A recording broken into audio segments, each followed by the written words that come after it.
Hi, it's me, Patrick, with a quick tutorial on using discussion boards in Angel. I realize some of you probably already know this, so I'm going to try to make this brief so that you can get back to your regularly scheduled life. So, first thing, I am logged in right now as a student, and I have decided to become a member of Team Awesome for right now. So you'll see below all of our announcements here, we have our discussion boards. Now, before I go there, though, I want to show you a quick shortcut on how to subscribe to a discussion board. To do that, you actually go to the Communicate tab. In the Communicate tab, you're going to find a list of all the discussion boards that you have access to. So these are the discussion boards from homework. You can subscribe or unsubscribe from any of these discussion boards. When you subscribe to one, that means you get an email every time somebody posts in that discussion board. I subscribe to pretty much all of the discussion boards, which is what I'm doing right now, because I want to know when people post. You probably don't want to subscribe to every discussion board because that's a lot of emails you're going to get. However, there is one discussion board you should definitely subscribe to, and that is the discussion board for your team. And as we can see, we have a team discussion board right here. This is Team Awesome. So I'm going to subscribe to that. So that way, when my team post something, I'm going to know immediately without having to log into Angel.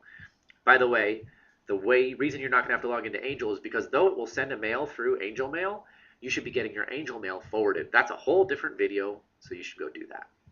Right, for now, I'm going to show you, before we go to the team discussion boards, I'm going to show you a regular discussion board. So this is the Chapter 7 discussion board here, and the automatic view you have is called the threaded view. As you can see from the threaded view, it just shows you everybody's name with a little plus next to their name so you can see all the responses below them. That's kind of handy because if you want to just see who's responding, and it's a pretty easy view to read. Some of you might want to use the other views, though. There's something called the nested view. The nested view actually shows you people's posts, and then you can click the link below to read the rest of the posts.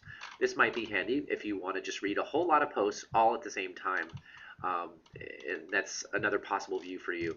It gives you a lot of information all at the same time, so that can get confusing, but you get to see how everybody replied to everybody else very, very quickly. The third view you might use is called the search view. In the search view, you actually get to search based on criteria that you suggest. So you could search by a word, or for example, I'm going to type in the word listening and see how many posts have the word listening in them. And as you can see, all of these posts right here have the word listening, and I can just click on one and read it, and oh, this is what's listening. Another way you might use this feature is what we call an advanced search. The advanced search actually lets you search by person. So as you can see, I can search for, oh, I want to see everything that Emily has posted in here, and Emily's post will show up, or whoever happens to be clicking on. Here's Erica's post right here. And so that is another way you could use this, is just by searching for people. So you want to read what an individual person said, you can actually do that. So that's how to read just a regular discussion board. Now, what about the team discussion boards? Here's the thing with the team discussion boards. In these discussion boards, I've actually made it so that you can't that you can't do too much. I'm going to pause this for a second. I'll come right back. And I'm back. The reason I pause it is so that I can bring you a larger view of what to see, because way at the bottom is something really important. You'll notice that you are not able to start a new post. There's no new post link up here. In order to reply, you have to actually look into a post and reply. That's because I am controlling the original posts.